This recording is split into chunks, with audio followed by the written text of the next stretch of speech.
Vande Mataram children, I Mr. Basavaraj Nipani welcome you all to Sir Kalam Tutorial YouTube education channel. Dear guys, as you all know, in my previous video class, we have discussed about arguments in favor of democracy.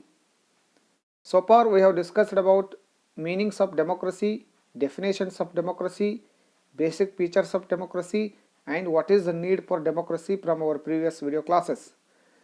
In today's video class, let us take up one more new topic, which is the last important topic of this lesson, that is broader meaning of democracy.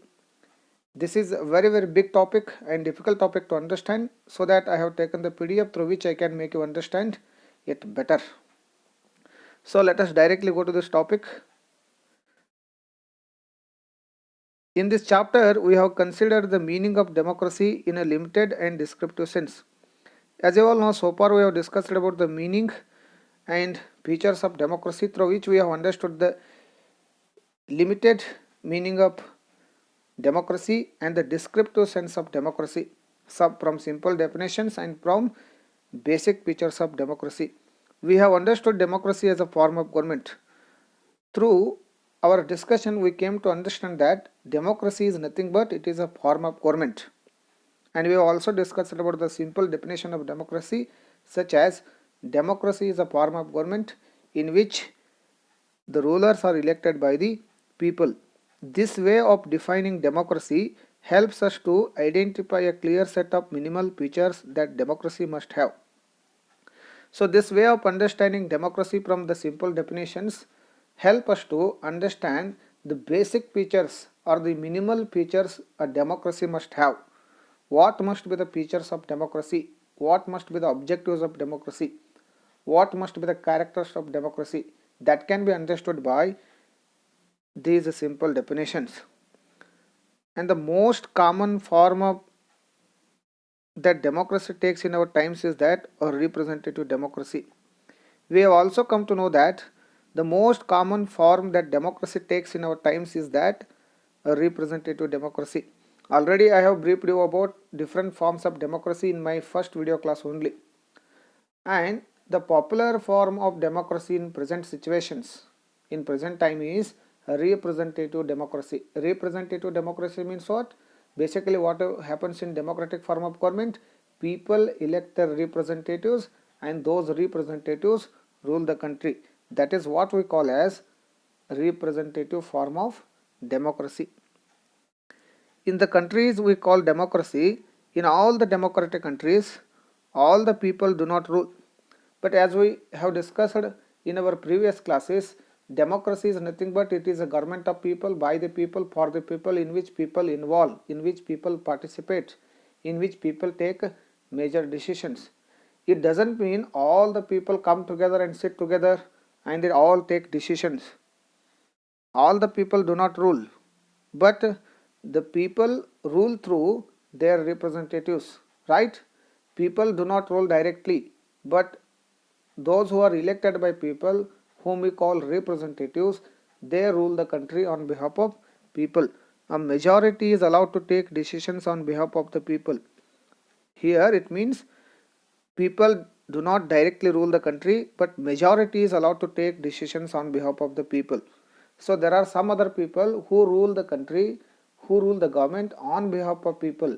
The majority of people means, as you all know, there are political parties in which there are a lot of people who get the majority in the elections. They form the government and they rule the country, they rule the government on behalf of people. People do not directly rule the country, but elected representatives rule the country on behalf of people. The majority of people rule. Who rule? The majority of people rule through their elected representatives. This becomes necessary in democracy. So the majority of people rule means the political parties or the group of people who are in political party who get the majority in the elections, they rule the country and the government through power of the government on behalf of people. This is very much necessary in modern democracy, because here we can see some two reasons. Modern democracies involve such a large number of people that it is physically impossible for them to sit together and take collective decisions. Why it is not possible for all the people to rule the country? Because in modern democracies there are large number of people. As you all see, India is the second largest populated country in the world. All the crores and crores of people are unable to sit together and take major decisions. It is not really possible. It is physically not really possible. So because of that reason, people elect their representatives, and those representatives sit together and take the major decision. This is the first reason. And the second reason, you can see, even if they could, the citizens does not have the time, the desire or the skills to take part in all the decisions. Even if people wish to take, even if people wish to sit together and take the decision, it is also not possible, because all the people are not having the desire. Few people can have the desire and they can come and sit together, but it depends upon all the people, because each individual is different, and each individual citizen is too busy with his or her work, and they might be not having the desire. And sometime if they are having desire also, they might be not having time. Even if they are having time also, they will be not having skills to take major decisions and important decisions. So because of this reason, it is necessary that elected representatives must take the major decisions, because physically it is impossible for all the people to come together and sit together and discuss on various matters, because there needs lot of experience, there needs educated people. As we all see, there are a lot of common people who have no idea, who have no idea, and they also don't know what is best for them. So they can only support the representatives to take major decisions. That is what we can commonly see in democracy. So this gives us a clear but minimal understanding of democracy. This clarity helps us to distinguish democracy from non-democracies. So this clear idea, these different meanings and different approaches of democracy make us understand what is the broader meaning of democracy, and it also give us clear idea how to distinguish democracy from other forms of government. Other forms of government means non-democracies or non-democratic governments. But it does not allow us to distinguish between democracy and good democracy. But this minimal feature and minimal definition or minimal understanding of democracy does not allow us to distinguish between good democracy and democracy, or ideal democracy and democracy. Let us go forward. It does not allow us to see the operation of democracy beyond the government. At the same time, this does not allow people to see what operation is being taken place behind the government, how government is being run, how decisions are being taken by all the elected representatives. That cannot be understood very easily by the people. For this, we need to turn out to the broader meanings of democracy. So because of this reason, it is very much important for us to turn to the broader meaning of democracy. We need to check and balance. We need to check the government. We need to check the representatives, how they are working or what. And for all these things, we need to understand the broader idea of democracy, the broader meaning of democracy. Broader idea and broader meaning means what? Here we get into democracy and we try to understand the various functions of democracy, through which democratic government functions, through which democratic government rules the country, and what is the broader idea and what is the broader scope of democracy. That is very, very important to study here. Sometimes we use democracy for organizations other than the government. Just read these statements. So in broader idea, what do we mean by democracy? So here there are two statements you can read. We are very democratic family. Whenever a decision has been taken, we all sit down and arrive at consensus. My opinion matters as much as my father's. So in family, if any decision must be taken, there will be head in the family. That may be your father, or that may be your old person in the family, means grandfather or anyone else. He or she takes the decision along with the opinion and consent of all the other family members. That is what we call as democratic family. So democracy not only refers and not only relates to government, but it also refers to family, every organization. Let us see the second statement. I don't like teachers who do not allow students to speak and ask questions in the class. I would like to have teachers with democratic temperament. In a classroom, if only teachers teach and ask questions, he never allows, he doesn't allow the children to ask questions for him. That is not a democratic approach. In a democracy, there must be equality. Everyone must ask the questions and everyone must answer the questions. If teacher only asks the questions and expect answers from students, that is not a democratic approach. Where students are also allowed to ask questions, that is what we call as democratic approach. That can be understood by this statement. And let us see third one. One leader and his family members decide everything in this party. How can they talk about democracy? Just imagine there is a party. In that party there are lot of families gathered. There gathered lot of families, but among all those families there is only one family which can take the decisions. There is only one single family which can decide what should be done in this party, and we cannot call it as democratic approach, because when different families are gathered together in a party, all the decisions must be taken by all the family members together. If only one family decides, that is not a democratic approach. So in this way we can try to understand that democracy does not only refer to government or a system of government. It refers to our life also. It refers to different sphere of life also. So here you can understand these ways of using the word democracy go back to its basic sense of method of taking decisions. That is, a democratic decision involves consultation. As we have discussed from the previous classes, the most common feature of democracy is that democracy involves consultation with and consent of all those who are affected by the decision. So in democracy we can see there will be lot of debates and discussions, and there will be lot of consultation, and large number of people will be involved in decision making, and there must be consent from all the people who are involved in the decision and those who will be affected by that decision. Those who are powerful have the same say. Those who are powerful have the same say in the taking decision as those who are powerful. Those who are not powerful have the same say in taking the decision as those who are powerful. So here those who are powerful also have the same power. Those who are not having the power also have the same power. So here there is no discrimination on the ground of power. So here poor is also given the same power, rich is also given the same power, educated is also given the same power, uneducated is also given the same power. So there is no discrimination on the ground of any other aspects. Here it shows that all the people are treated equally, and each and every single citizen who involves in democracy are having the same rights, are having the same privileges.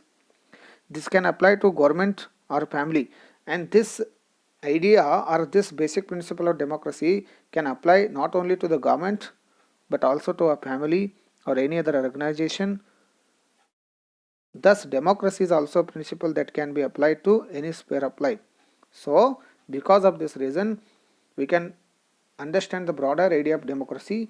Democracy does not only belong to a form of government, it also belongs to a family, it also belongs to an organization, it also belongs to institution, and it also belongs to different spheres of life.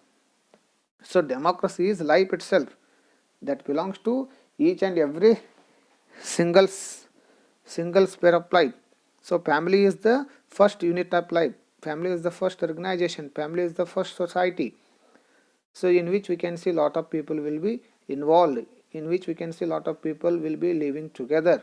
So where people are living together, there must be equality, there must be space for everybody's say, there must be space for everybody's opinion. That is what we can see democratic principle which comes in different sphere of life. Sometimes we use the word democracy not to describe any existing government but to set up an ideal standard that all democracies must aim to become. So here in this broader sense we are going to understand, and the first basic need, that it is not that important to understand the simple meaning of democracy. Here we are going to understand how can we form an ideal democracy. We know democracy is there, but how can we make this ideal democracy? Ideal means how can we make democracy as a standard democracy or good democracy, and how can we distinguish democracy and ideal democracy? That is very, very important. So in this sense, when a democracy can become ideal democracy, when a democracy can become a good democracy, here we can see two statements. True democracy will come to this country only when no one goes hungry to bed. So when we can see there is a democracy or a democratic form of government which is a good democracy, which can set a standard ideal of democracy. When true democracy will come to this country only when no one goes hungry to bed. So when all the citizens living in a country are fed, are well fed, no one goes hungry, no one is poor, all the people are having their basic facilities, all the people are living their life with lot of comforts, at least they are getting everyday meal, then we can call it as ideal democracy. Means this is the responsibility and the main principle of democracy, that should care all its citizens. People who are involved, people who are living in a country, if there is a democratic government, it is the first and foremost duty of democracy to care all its citizens rather than any other facilities. If it is possible in any form of government, that can be called as democratic government. Second statement, in a democracy every citizen must be able to play equal role in decision making.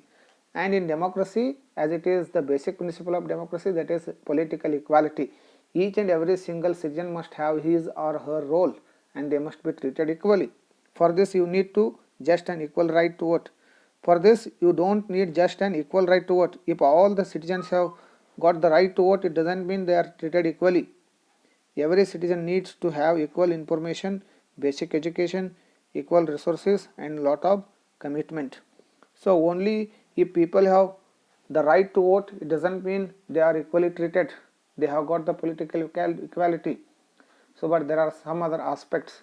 All the citizens must be educated, means they must get the educational rights, and they must get the information, means what is happening, what is being done by government.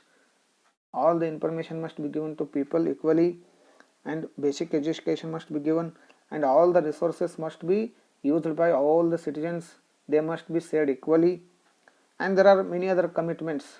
So in each and every sphere of life, people must get equal opportunities. If it is possible in any form of government, that can be called as ideal form of democracy. So let us go to the next point. If we take these ideals seriously, then no country in the world is democracy. But if we take these all kinds of ideals seriously, and all the democratic countries, as we have discussed in the previous classes, more than half of the independent countries are democracy.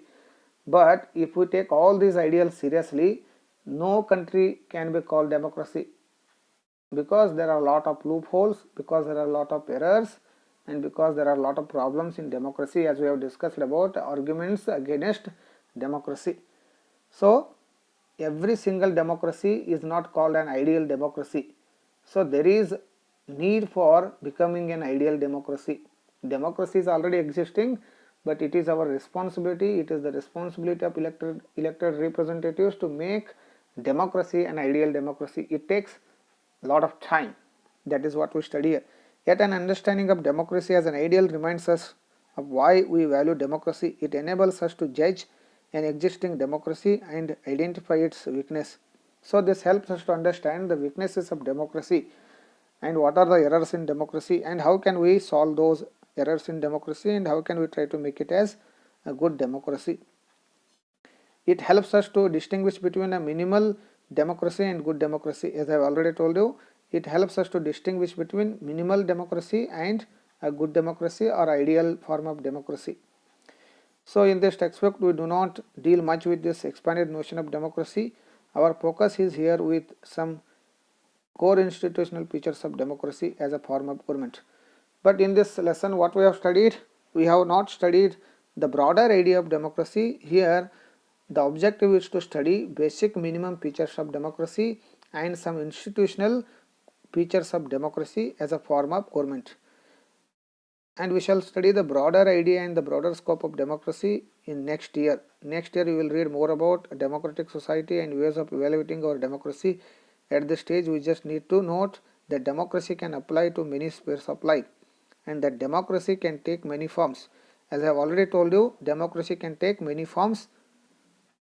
That is already explained in my first video class. And there can be various ways of taking decisions in democratic manner. And as we have already studied, there are various ways of taking decisions in democratic manner. As long as the basic principle of consultation on equal basis is accepted, and as we have already discussed, in democracy discussions are done, debates are done, and decisions are taken after a lot of consultations, after a lot of discussions and debates. The most common form of democracy in today's world is rule through people elected representatives. That is what we call as representative democracy. We shall read about this in chapter number 3. But if the community is small, there can be other ways of taking democratic decisions. All the people can sit together and decide and take decisions directly. This is how Grama Sabha should work in village. And it is possible in democracy to take decisions and all the people can come and sit together and take decisions. That is what we see in Grama Sabha, in Gram Panchayat. If the units are small, if the units of the government are small, it is possible there for all the people to go together, sit together and take the decisions together. That is what we can see in Grama Sabha. That is also one of the democratic way of taking major decisions, in which we can see there will be involvement of people. And can you think of some of the other democratic ways of decision making? Let us see.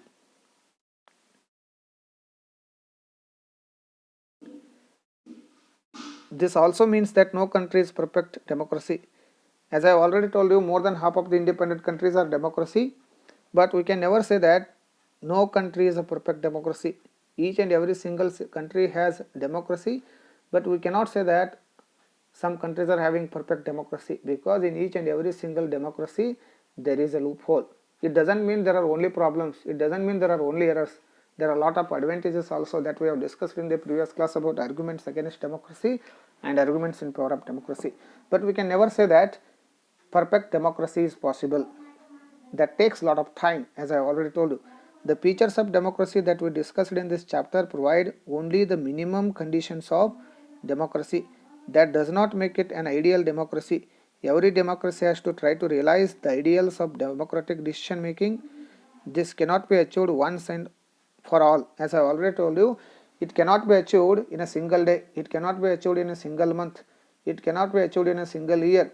This takes a lot of time, day by day, year by year. Gradually we can solve the problems, gradually we can make lot of improvements, and we can make and form an ideal democracy.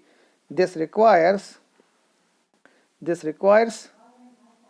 a constant effort to save and strengthen democracy forms decision making. What we do as citizens can make a difference to making up our country more or less democratic, and it is totally depending upon people who are involved in this. We can make any democracy an ideal democracy or a good democracy, and that responsibility is in the hand of people, because as we all are citizens who are the rulers and who rule ourselves and who elect the representatives and let them to rule the country, means the power is totally in the hand of people. People must be aware of good democracy, people must be aware of what is good for them. When people participate in the process of government with lot of responsibility, with lot of ideas, with lot of education, then it is easy for people to create and form an ideal democracy, and they can strengthen the democracy. This is the strength and weakness of democracy. So here sometimes people becomes the strength and weakness of democracy. The fate of the country depends not just on what the rulers do, but mainly what we as citizens do. So as it is, I am telling you, the standard of the country, the development of the country, and the performance of democracy or performance of democratic government not only depends upon the rulers, but it mainly depends upon citizens. What we citizens do is very, very important. If we elect good representatives, they can give us better administration. If we elect bad rulers, they can give us bad decisions. So it's totally depending upon people. This is what distinguishes democracy from other governments. Other forms of governments like monarchy, dictatorship, or one party rule do not require all the citizens to take part in politics. So why we call democracy is a better form of government? Because in other forms of government such as monarchy, dictatorship, or one party rule, or autocracy, and other forms of governments in which we can never see there is an involvement of people. People are not allowed to take decisions. But here in democracy, people are allowed. They are given chances to cast votes, so they can elect good representatives. But if you take the example of other forms of governments, people have no rights, people have no say, people are not allowed to involve in the decision makings. So in this factor we can understand that people are very, very important in democracy. In fact, most non-democratic governments would like citizens not to take part in politics, because in most of the other forms of government we see that those governments never allow people to take part in politics. But democracy depends on active political participation by all the citizens. That is why we study of democracy must focus on democratic politics. But this can be totally different in democracy. When it comes to democracy, democracy totally depends upon the involvement of the people. That is what makes democracy different from other forms of government. So this is all about broader meaning of democracy. This is all about broader meaning of democracy.